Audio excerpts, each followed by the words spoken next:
Buen día. Hoy día vamos a empezar a hablar de la fisiología respiratoria, concretamente vamos a hablar de la mecánica ventilatoria. Pero existen algunas generalidades que debemos tomar en cuenta a la hora de conversar de esto.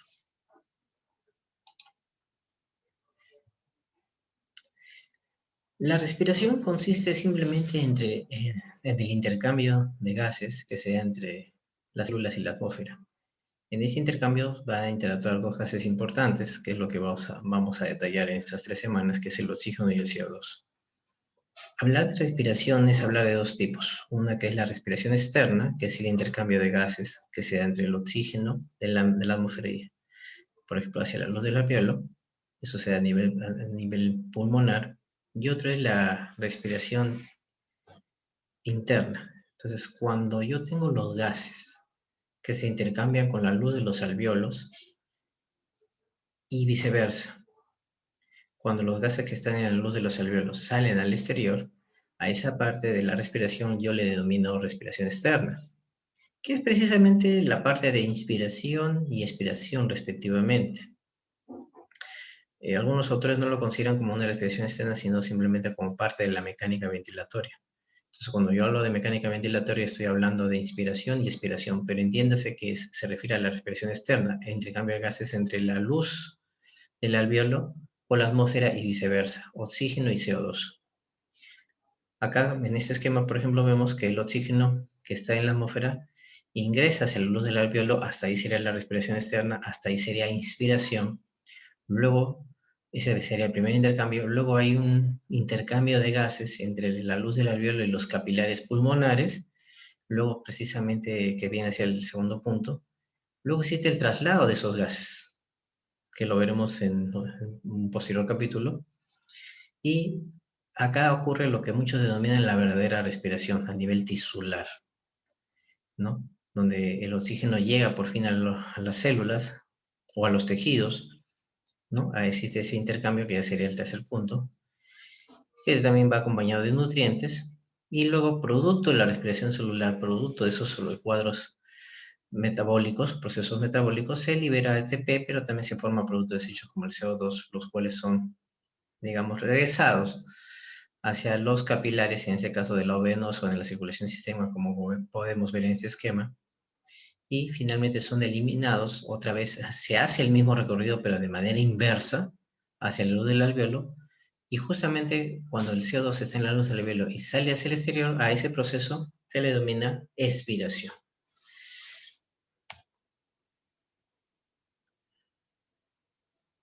Muy bien. La respiración es un cuadro demasiado complejo, pero básicamente nosotros vemos que el sistema ventilatorio tiene que ver mucho en la regulación del equilibrio ácido-base. Este tema, que quizás les puede parecer un poquito muy teórico, que no aterriza para nada en lo que queremos ver, tiene que ver mucho con la regulación del equilibrio ácido-base. En nuestro cuerpo existe concentración de hidrogeniones, concentraciones de bicarbonato, existe una concentración de ácido, por ejemplo, y de alimentos alcalinos, los cuales tienen que ser regulados, y la ventilación es un actor principal. Si hiperventilamos, eliminamos el exceso de CO2 en la sangre, por lo tanto es difícil que se formen hidrogeniones y por lo tanto la acidosis cae. En cambio, si hipoventilamos, hay un exceso de CO2. ¿Por qué? Porque el CO2 no puede ser eliminado, permanece en la sangre, y el CO2, al juntarse con el agua, va a formar ácido carbónico y va a formar dentro de sus productos de excreción, los hidrogenados, y estamos hablando de una acidosis. Entonces, dependiendo de esas ciertas características, el sistema ventilatorio va a tener mucho que ver con la reducción del equilibrio ácido-base, que es un tema que veremos en renal. También tiene que ver con la evolución de la temperatura corporal. Eso lo podemos ver en ejercicio físico. Nosotros no solamente exhalamos aire, también exhalamos gotitas de agua, ¿no? Un intento para poder permanecer durante el ejercicio físico regular nuestra temperatura corporal. También es un elemento de excreción de compuestos, por ahí se eliminan los cuerpos cetónicos ante una cetoacidosis diabética, metano ante una ingesta, y alcohol, que es lo más común que nosotros eliminamos como producto de eso. Y quizás no tanto así del parénquima pulmonar, pero sí dentro de sus capilares, tenemos que en los capilares endoteliales se va a originar esa enzima, ¿no? que es la enzima convertidora de angiotensina, que ya lo hemos visto en cardiovascular, que tiene que ver precisamente con el sistema de angiotensina, aldosterona y la regulación de la presión arterial. En realidad no es tan cierto que solamente sea propiedad de las células endoteliales del pulmón, es ahí donde por primera vez se describió, pero ya tomó, se apropió, está en nuestra cabeza y entonces lo consideramos como una parte funcional, digamos los capilares y las células endoteliales del aparato pulmonar. Ahora, hay que tener ciertas características de valores en reposo. La frecuencia respiratoria normalmente debe darse entre 12 a 15 respiraciones por minuto.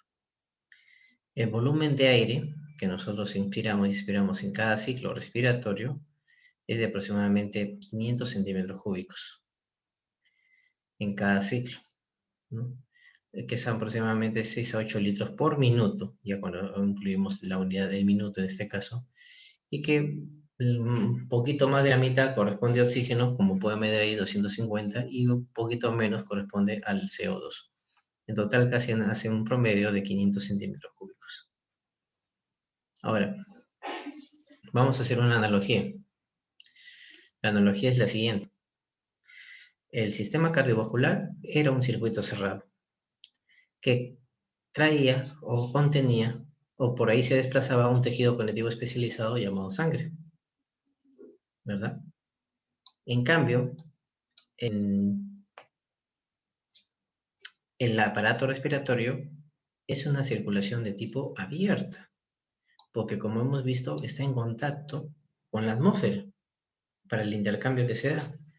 Y lo que traslada a través de sus diferentes componentes, vías respiratorias superiores, vías respiratorias inferiores, este sistema de conducto, no es sangre, pues, sino es el aire. Y el aire hay que definirlo como una mezcla de gases. Y cada gas difunde independientemente. Acá podemos observar que el oxígeno representa el 21.98% de esa composición de ese aire seco, el CO2 un 0.04%, el nitrógeno lo es más, y otros gases en menor cuantía 0.92. Ahora, hay unas ciertas características que tenemos que saber de estos gases que se van a trasladar por ese aparato respiratorio. La característica es que los gases se pueden comprimir y son expansibles. Y acá hay un dato que casi es muy similar a la ley de Ohm que nosotros hemos observado en cardiovascular. El flujo disminuye cuando aumenta la resistencia. Y eso lo podemos ver, por ejemplo, en procesos de crisis asmática, donde produce una broncoconstricción, hay una disminución del radio de esos bronquios, por lo tanto hay un aumento de la resistencia al paso del aire, en este caso el flujo del aire, ¿no? Y ahí vemos que se cumplen todos los criterios de la ley de Ohm que habíamos visto en cardiovascular. Y además otro parámetro, otra variable de la ley de Ohm, es que los gases también difunden por un gradiente de presión o una diferencia de presiones. Tiene que irse el sitio de mayor presión al sitio de menor presión.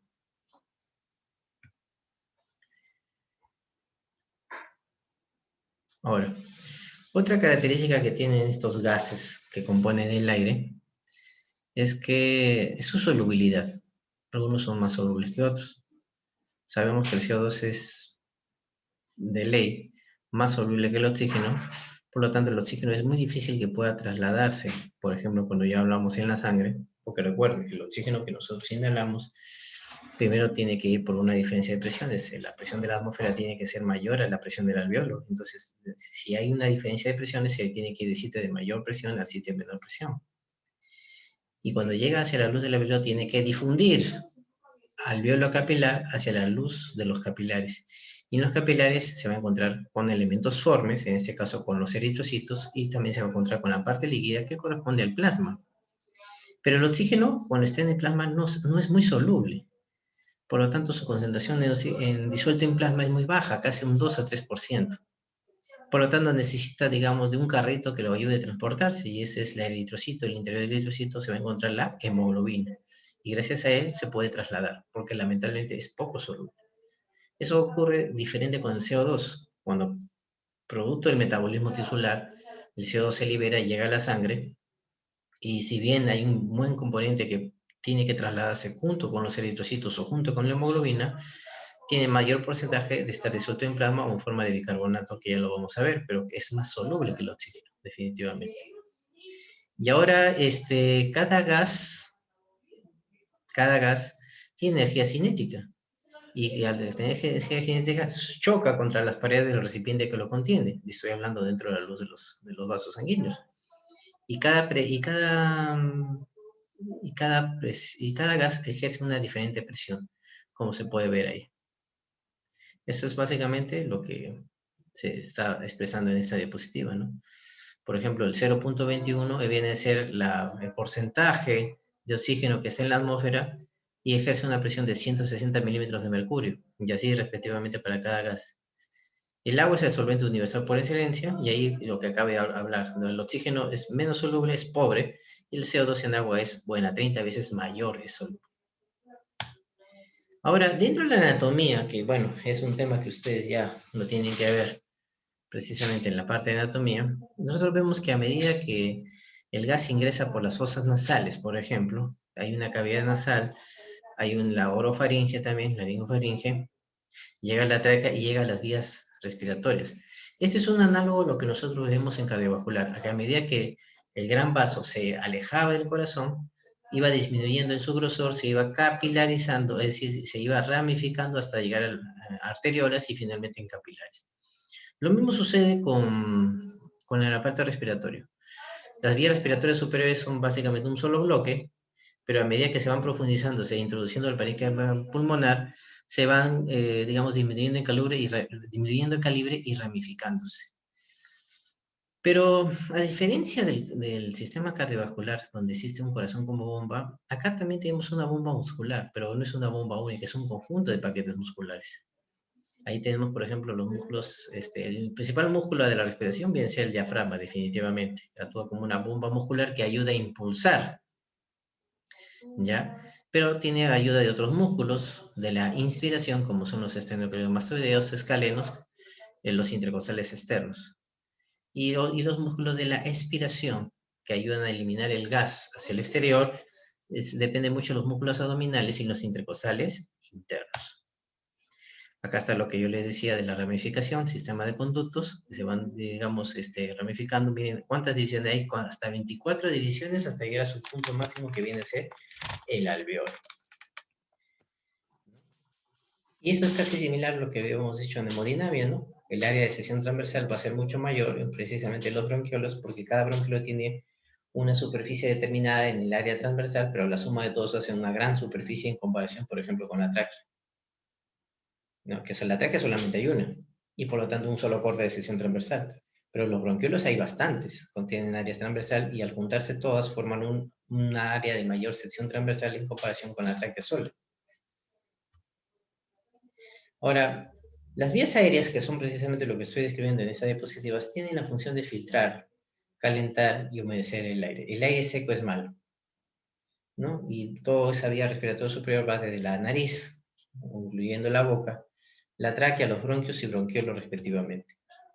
Y a medida que se van, digamos, ramificando, a medida que se van alejando de la nariz y acercándose al parénquima pulmonar, obviamente el área de sección transversal se va incrementando tal como lo había descrito inicialmente. Ahora, las paredes de los bronquios y bronquiolos viene a ser un análogo de las arteriolas, de las arterias en sí, están inervados por el sistema nervioso autónomo, tanto simpático como parasimpático.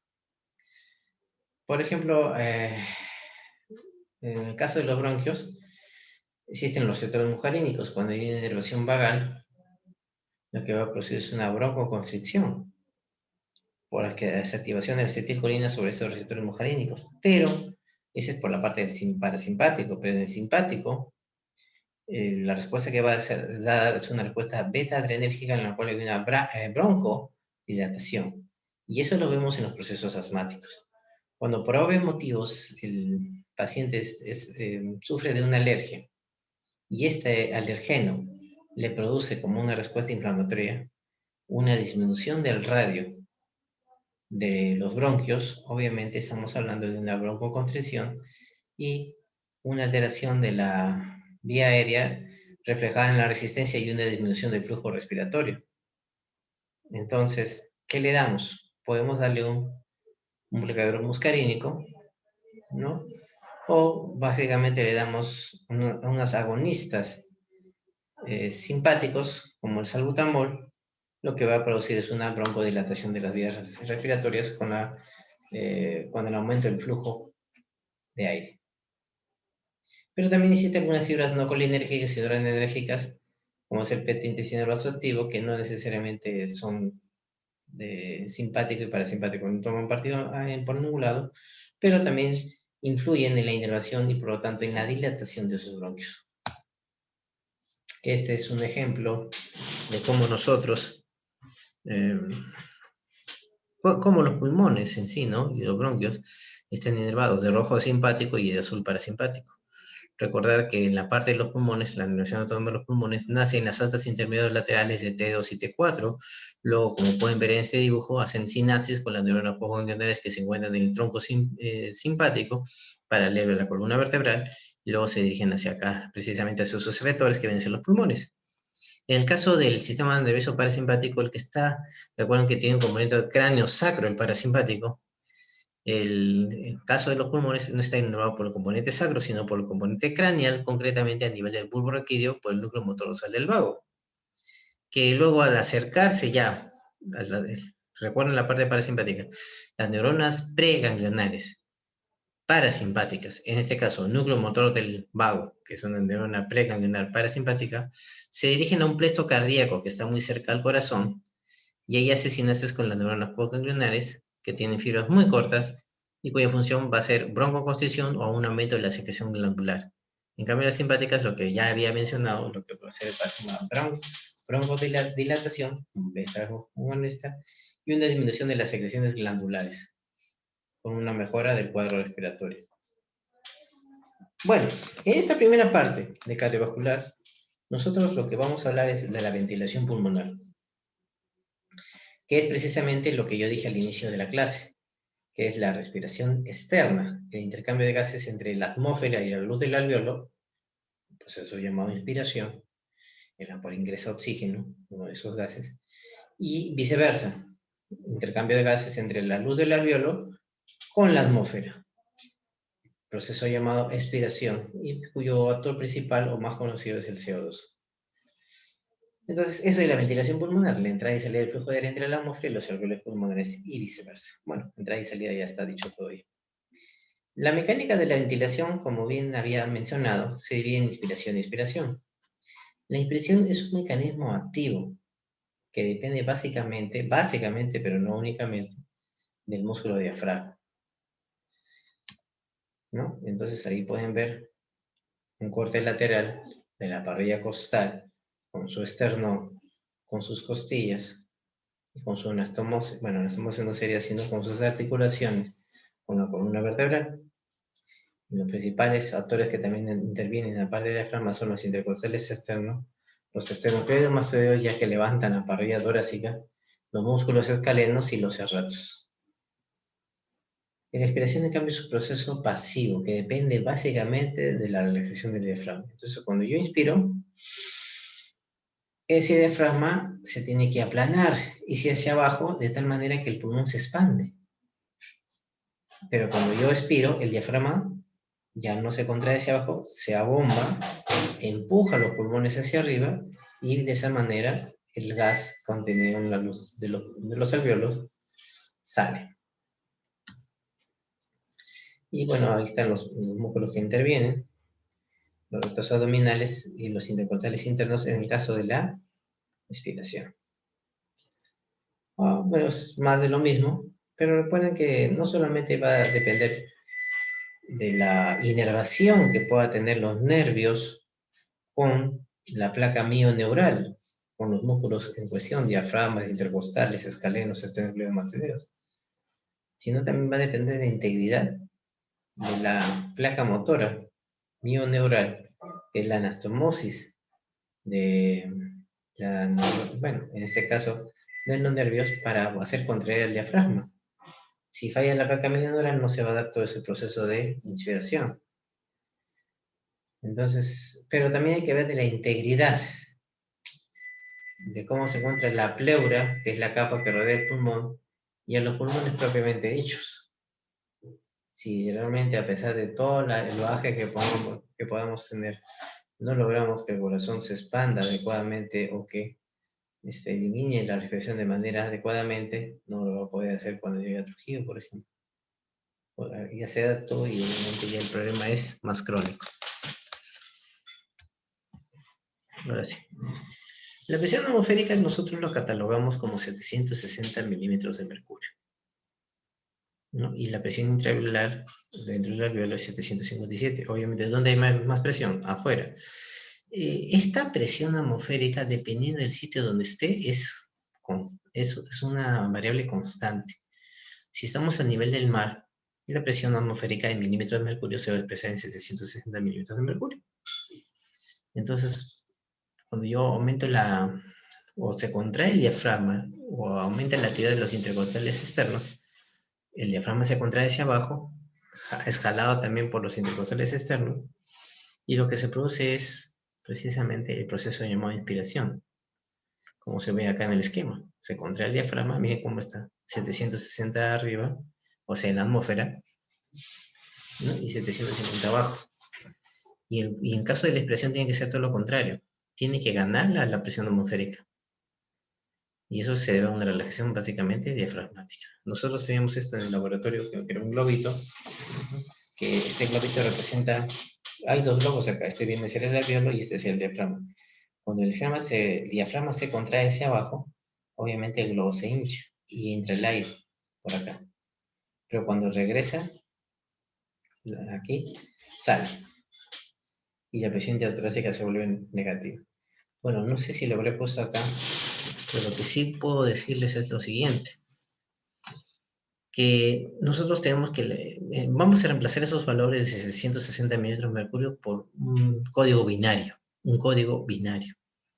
En este caso 0, voy a mover esto. Vamos a reemplazar ya no milímetros de mercurio, sino lo vamos a reemplazar por centímetros de agua. La presión atmosférica suele ser constante. Obviamente si me voy de golpe a la sierra, la presión atmosférica se va a modificar. Quizás no a gran escala, pero se modifica. Pero suele ser constante en el sitio donde uno se encuentre. Entonces lo vamos a medir que la presión atmosférica sea 0 centímetros de agua, ¿no? Y la presión del alveolo sea 0 centímetros de agua. Recuerden la ley de Ohm. Para que el flujo de aire, flujo representado como pueda moverse, tiene que haber una diferencia de presiones entre este lado y el de abajo, la luz del alveolo, por ejemplo, y no lo hay. Esa es para poder explicar este gráfico, esa es digamos, una parte aparente de la respuesta, no hay. Entonces no hay diferencia de presiones, por lo tanto no hay movimiento de volúmenes de aire que contienen cada uno. Pero cuando el diafragma se contrae hacia abajo, ¿ya? ¿Qué va a pasar con la presión del alveolo? Se vuelve negativo. Y acá viene el asunto. El 0 le gana a los números negativos. Y el 0 pierde entre los números positivos. Cuando el diafragma se contrae hacia abajo, lo que hace es que se expanda este alveolo y que la presión del alveolo, que era neutro, pasa a ser negativa, de tal manera que si el 0, que le dije, le gana a los números negativos, hay una diferencia de presiones donde va del sitio de mayor presión, 0 centímetros de agua, al sitio de menor presión, 1 centímetro de agua. Ya estoy logrando la primera parte de aquí, en este gráfico, ¿qué pasa con la presión del alveolo? Si la presión del alveolo cae a -1, aquí estoy, entra aire.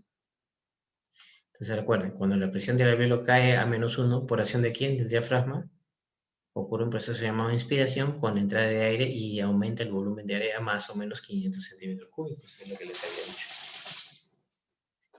Ahora, ¿qué sucede después? Normalmente los alveolos, el tejido alveolar, tiende a colapsarse, ¿ya? O sea, ese alveolo tiende a cerrarse.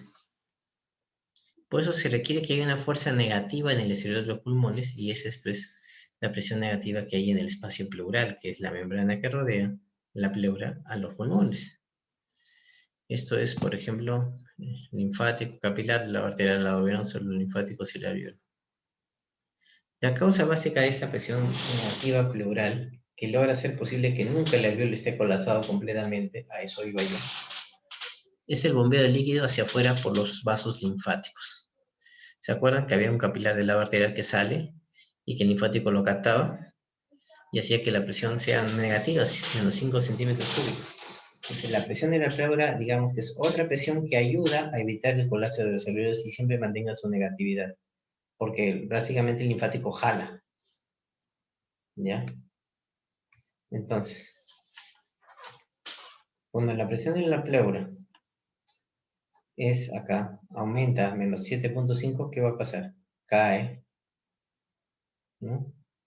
Y ingresa más aire hacia la luz de los alveolos. Pero acá se da el otro proceso inverso de la expiración. Cuando la presión de la pleura comienza a subir y le gana a la presión alveolar, se desencadena toda la cascada que acaba de... El volumen pulmonar, o sea, el volumen de aire contenido en los pulmones que tienen que pasar por la nariz, la tráquea, los bronquios, los bronquiolos y los alveolos, tiene que llegar, en este caso, todo eso tiene que salir después durante el proceso llamado expiración. Por eso es que este gráfico te dice qué sucede en la expiración y qué sucede en la expiración. Entonces, para poder resumirlo, sencillamente, gracias a la presión aquí, que hace que el diafragma, generado por el diafragma hacia abajo, la presión del alveolo, de ser 0, pasa a ser negativa, y eso permite una mayor entrada de aire. Además, la presión en la pleura, esta de acá representa la presión que ocurre en la pleura durante la inspiración, se debe precisamente a la acción de los vasos linfáticos, que logran que sea menos 5 centímetros de agua aproximadamente acá. Entonces, tenemos un basal, que es 0, menos 5, y acá simplemente el volumen de aire que ingresa y sale de los pulmones. La presión transpulmonar es una diferencia que se da precisamente, lo voy a mejorar acá. Recuerden que la presión del alveolo es una cosa y la presión del pleural es otra. La presión del alveolar, ¿cuántos centímetros de agua es? 0, y la presión de la pleura es menos 5. Gracias a esa presión pleural generada por los vasos linfáticos, es que la presión de la pleura viene a ser 5. La presión transpulmonar es la diferencia entre la presión del alveolo menos la presión pleural. Simplemente reemplazó cifras. Si la presión del alveolo es 0, la presión del alveolo es menos 5, pleural, perdón, y eso hace que finalmente la presión transpulmonar sea más 5 centímetros de agua. Gracias a esta presión transpulmonar, los pulmones permanecen abiertos. Entonces yo les pregunto, cuando dicen permanece abierto significa que el alveolo no está colapsado. Y no solamente es un alveolo, son varios alveolos que actúan como un sistema único. Todos saben, todos es cierto. Hay ciertas partes que monoran, por ejemplo, una neumonía, una enfermedad pulmonar en uno de los segmentos del pulmón, etc. Bueno, y eso permite la expansión. Eso es en condición basal. ¿Ya? ¿Qué pasa en un neumotórax? Que puede ser producido por la apertura de la cavidad torácica por un traumatismo y ingresa el aire. Si es así, la presión de la pleura se vuelve menos positiva.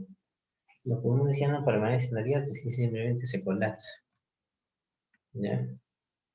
Cada vez que la presión intrapulmonar aumenta 1 centímetro de agua, el volumen pulmonar se expande aproximadamente 200 mililitros.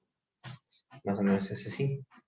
La distensibilidad es el grado de expansión de los pulmones por una unidad de incremento de la presión transpulmonar, que debemos decir distensibilidad pulmonar. Por ejemplo, cuando la presión en la pleura se medía en centímetros de agua, ¿no? Durante la inspiración, acá lo que está sucediendo se vuelve más negativo, lo que está ocurriendo es que el volumen ingresa de aire, ¿no? Aquí durante el proceso inspiratorio, hasta lograr más o menos medio litro, 500 centímetros cúbicos. Pero cuando regresa, disminuye la presión en la pleura y obviamente se está eliminando el volumen contenido en los pulmones, y ese proceso ya es el ciclo respiratorio. Entonces va a depender pues que también las fibras elásticas del pulmón estén bien conservadas. La elasticidad pulmonar total es está dada, está representada por fuerzas elásticas propias del pulmón. Fuerzas elásticas en la tensión superficial que ya vamos a ver. El tejido pulmonar tiene unas fuerzas elásticas propias que están compuestas por fibras de elastina y de colágeno, que ahí están intercruzados. Y las fuerzas elásticas de tensión superficial es aquel que se está dando en la superficie de contacto entre el líquido del alveolo y el aire que le llega a los alveolos, o que está en contacto con los alveolos. Por ejemplo, de puntitos blancos vienen a ser las moléculas del aire. Y este es el alveolo, compuesto de células endoteliales, que está cubierto por una delgada capa de agua. ¿Qué sucede? Cuando las moléculas del agua forman una superficie con las moléculas del aire, que está representado por los puntos blancos, no se olviden, ¿ya? Las moléculas del agua forman una atracción especialmente fuerte entre sí, ¿no? ¿Y qué va a pasar? Por si acaso los puntos solos son las moléculas del agua y tiende a colapsar el alveolo, fuerza la salida, pero no se colapsa completamente. ¿Por qué? Porque existe fuerzas elásticas de tensión superficial. Entonces acá simplemente, gracias a la presencia de esa delgada capa o una delgada película de agua, tiende a colapsarse los alveolos. Y cuando se pone en contacto con las moléculas del aire, peor. Ahora, eso es lo que se llama tensión superficial, elástica de tensión superficial. Entonces, nosotros tenemos que evitar que la tensión superficial se dé pues, de manera global, si no estarían todos los alveolos concretamente o principalmente colapsados. Ya voy a pasarlo esto acá. El surfactante pulmonar fue descrito por un médico, bueno, donde quien más lo trabajó, ¿no? Fue un médico sudafricano. ¿Qué les digo?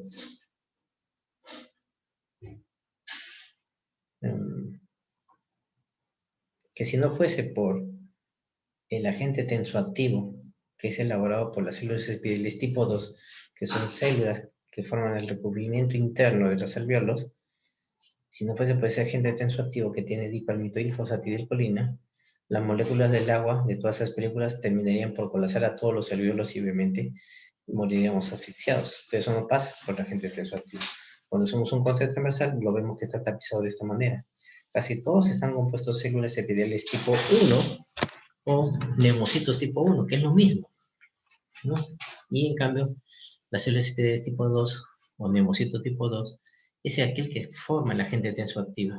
Y eso forma, digamos, disminuye la tensión superficial, que se define como la fuerza que tiende a colapsar las paredes de los alveolos por la delgada película de agua que está cuando las moléculas del aire se ponen en contacto con las moléculas del agua que tapizan la luz del alveolo.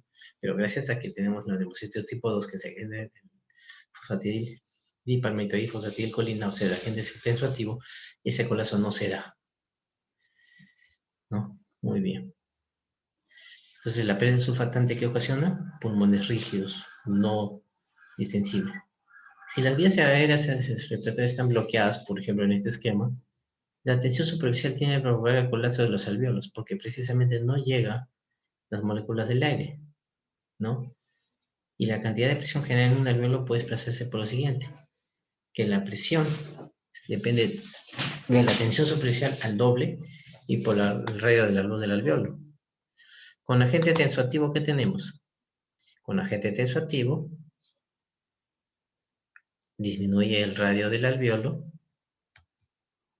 y no, disminuye la tensión superficial y generamos 4 centímetros de agua. Pero sin agente tensoactivo, ¿qué va a pasar? Disminuye el radio del alveolo, aumenta la tensión superficial, ¿por qué? Ya el doble, porque ya no tengo agente tensoactivo, entonces la tensión superficial tiende a colapsar y es más la presión a nivel de la luz alveolar. ¿Ya? 18 centímetros. Entonces, ¿qué se depende? Si se aumenta la presión si se aumenta la tensión superficial, se favorece el colapso alveolar. Necesitamos entonces una mayor presión para impedirlo. Muy bien. Este es un diagrama de distensibilidad en la cual se ve cómo si acá le aplicamos suero salino, cómo es que los alvéolos colapsan y cómo es cuando está lleno de aire. La necesidad pulmonar total, ya le dije que depende de la fuerza propia del tejido pulmonar, fibras elásticas, fibras de colágeno, pero que solamente representan la tercera parte de esta elasticidad pulmonar total, ya que las dos terceras partes dependen de las fuerzas elásticas de tensión superficial. Esto es lo que se origina entonces el famoso pulmón de acero, un tanque de presión negativa. Es una bomba que genera todo eso, que arrastra hacia la bomba hacia afuera, todo esto. Entonces, ¿qué va a pasar? Si tenemos una presión, acá están esos los pacientes que están en un pulmón de acero para tener una negatividad de manera indirecta para que evitar esos colapsos de los alvéolos. ¿Ya? Bueno, eso lo voy a pasar. Esto ya no está en el gaito. Y bueno, ahora sí vamos a hablar de lo que corresponde a la parte práctica, que son los volúmenes y capacidades pulmonares.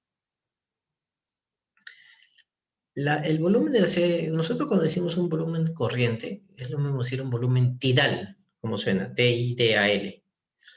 ¿Qué es lo que nosotros hacemos?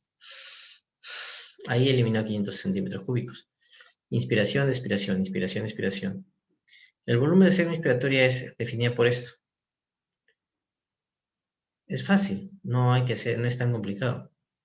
Señor, inspire, expire. Inspire, expire. Hasta ahí es volumen corriente. Pero si yo le digo que después de una expiración, perdón, normal, tome todo el aire que pueda. Y estamos hablando de un volumen de reserva inspiratoria. Y luego le dije, ya, bote todo lo que pueda y lo va a eliminar. Pero siempre va a haber un volumen, y eso se llama volumen de reserva expiratoria. Entonces es fácil. Nosotros podemos medir los volúmenes haciendo que el paciente diga, por ejemplo, tome aire, señor, y lo bota. Tomo aire y bota. Inhale, exhale, y está así.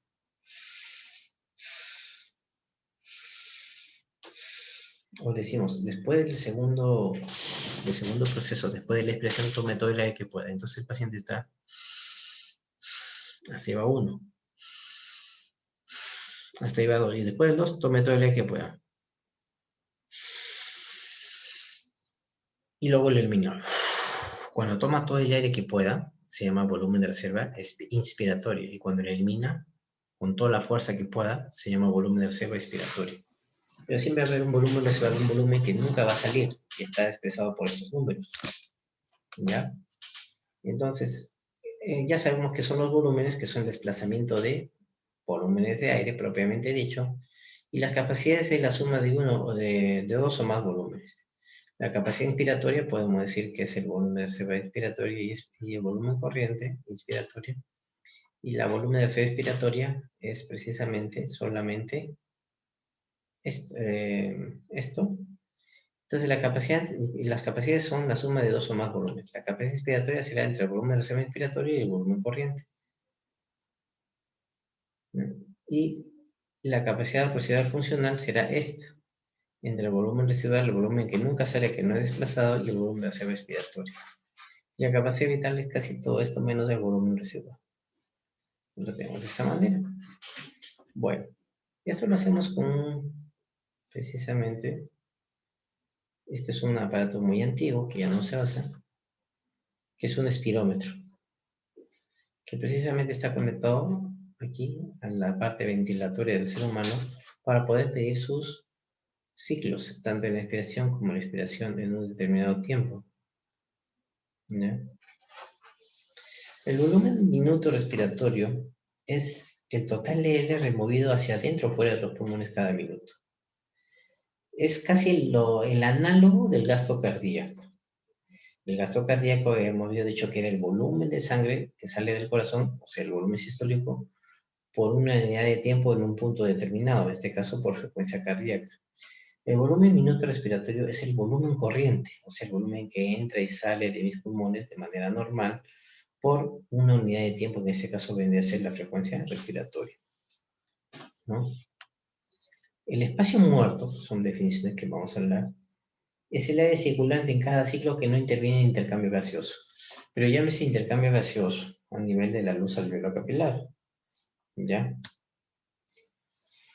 Entonces, ¿qué aire es el que no interviene en el intercambio gaseoso? Claro, ¿cuál? El aire que está contenido en la cavidad nasal y el aire que está contenido en la tráquea, por ejemplo. Ese se va trasladando. Eso de ahí nosotros lo llamamos espacio muerto. Pero cuando ya llega el alveolo, que es la zona de respiración, que es la zona de intercambio entre precisamente el alveolo y el capilar, entonces ya cambia las cosas. Por eso hablamos de un espacio muerto, volumen dead, por eso sale BD ahí, anatómico, y un volumen muerto fisiológico. El volumen varía de acuerdo al peso del individuo, por lo que pero generalmente se toma en cuenta que el volumen corriente es aproximadamente 150 mililitros. ¿Ya? Normal, lo patológico. ¿Y cómo lo medimos? Con una concentración de nitrógeno registrada, diciendo que los mismos héroes del CEPA tengan este tipo de actividades para medir el volumen de aire que ingresa. ¿Cómo así? ¿Por qué hice esa analogía? Porque, por ejemplo, nosotros tomamos el aire y en ese momento que nosotros estamos en volumen muerto, lo estamos registrando en el aire que no llega a la luz del alveolo, que es donde ocurre el intercambio gaseoso. Es la primera parte que solamente aparece oxígeno nada más, y la concentración de nitrógeno es cero. Por eso lo medimos de esta manera.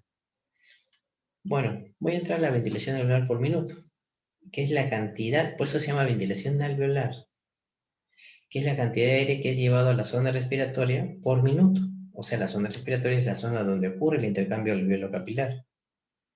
O que se define aquí, como lo estoy colocando, la cantidad de aire que llega a la zona sin incluir al espacio muerto. O sea, me olvido el resto. A mí me interesa el aire que va a venir de la atmósfera, pero no tanto de la atmósfera, sino que va a llegar hacia la luz del alveolo, y es el aire que se va a intercambiar. El resto, que el volumen de aire que esté en los bronquios o vías aéreas superiores, no me interesa. ¿Ya? ¿Cuáles son? Pero recuerden que el intercambio gaseoso no solamente ocurre a nivel alveolar, ocurre a nivel de los conductos alveolares, del saco alveolar en sí y del bronquiolo respiratorio. Esos sitios, esos 4 sitios, ocurre intercambio gaseoso. Ese sitio se llama zona respiratoria, porque ahí va a ocurrir. Solamente que nosotros hablamos de manera muy general a los alveolos como si fuesen los únicos, pero en realidad interviene el bronquiolo respiratorio, el saco alveolar y los conductos alveolares, además del alveolo. Entonces, nosotros simplemente hacemos una resta. Bueno, si tú quieres saber cuál es el volumen de aire que llega a la zona respiratoria sin incluir a los otros, restas el volumen minuto respiratorio, que era el volumen corriente menos el volumen del espacio muerto, por la frecuencia respiratoria, ¿no? Bueno, reflejo de oxígeno creo que no lo vamos a hablar. El intercambio de gaseoso, bueno.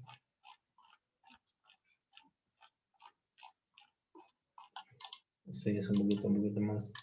Vamos a la parte práctica en sí. Justo ya no te diré, o sea, ¿qué son las curvas espirométricas? El examen espirométrico incluye la espirometría forzada. ¿Qué es? Que es aquella que después de una inspiración máxima le decimos al paciente: señor, tome todo el aire que pueda, después también tome aire, elimínelo, inhale, exhale, ya. Después que sale todo el aire que usted pueda, tómele, inspírelo. Y luego, una vez que la retenga, elimínelo lo más fuerte posible. Eso es una espirometría forzada, ¿no? Ahí está el pacientito. Se le dice que inhale, exhale, y después, cuando ya está inhalando, lo más seguro que lo inhalar, lo elimine completamente. Esa sería, digamos, la forma secuencial de medir. ¿Qué nos permite hacer la espirometría forzada? La espirometría forzada, bueno, si bien es a la hora de botarlo, no solamente mide la expiración, mide también la inspiración, aunque de manera indirecta. Nos permite determinar diagnósticos o patologías de tipo respiratorio, si es una insuficiencia ventilatoria obstructiva, restrictiva, o puede tener las dos. Los valores y flujos que más nos interesan de esta espirometría forzada son dos, que es el FET-1, o sea, el volumen expiratorio forzado al primer segundo, o lo que algunos llaman la velocidad o la capacidad vital forzada. Bueno, el FET-1 es la cantidad de aire expulsada enérgicamente en el primer segundo. No esperen que el primer segundo se elimine todo. puede suceder 2 o 3 días y recién elimina el ejercicio que ustedes le están indicando. Ahora sí, tome aire, inspire y tome todo el aire que pueda. Y bote. De tal manera que ya vemos acá un adelanto de que cómo se puede medir la capacidad vital forzada. En tiempo en segundos en realidad debería ir no arriba sino abajo. Y vamos a identificar que, por ejemplo, FET1 y tenemos las dos variables que es el FET1 y la capacidad vital forzada. Entonces, supuestamente casi el 80% del volumen que uno hace en espirometría forzada se elimina en el primer segundo. Y eso mide principalmente problemas de tipo obstructivo. Si yo no lo logro eliminar, no lo logro expulsar en el primer segundo más del 80%, significa que algo está pasando en la parte de las vías aéreas y ese es un problema de tipo obstructivo. Pero le damos chance en los próximos 5 segundos, hasta 6 como se ve en el esquema, para poder eliminarlo y eso significa que tenemos una buena compliance del pulmón y ahí estamos viniendo procesos restrictivos. Si el restrictivo significa que la dificultad que tiene todo el aparato cardiorrespiratorio, bueno, le digo así, el respiratorio, para poder ampliar y eliminar todo el volumen que pueda tener. En la curva normal, siempre se compara una curva normal y la curva que hace el paciente, por eso está de color azul y negro, y lo comparamos. Y vamos a tener dos curvas, una curva que es de volumen-tiempo y otra curva de flujo-volumen. La curva es así, ya le estoy invirtiendo nada más. FET1 y capacidad vital forzada. Acá estoy colocándole valores, como debe ser, y esta es su curva flujo-volumen. Nosotros vamos a hablar de la curva volumen-tiempo.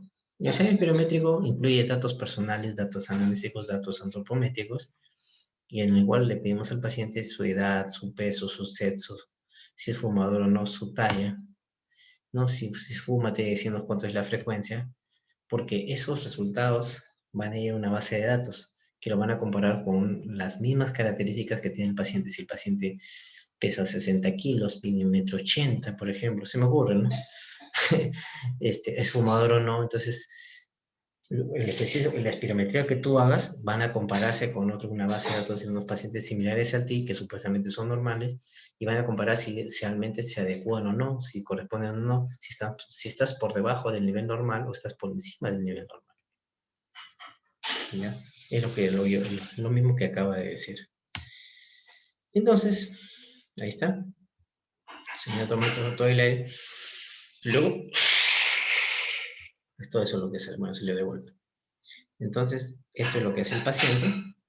Pedimos al paciente que inspire todo el aire que pueda, después que expire todo y en un periodo de 6 segundos, acuérdense.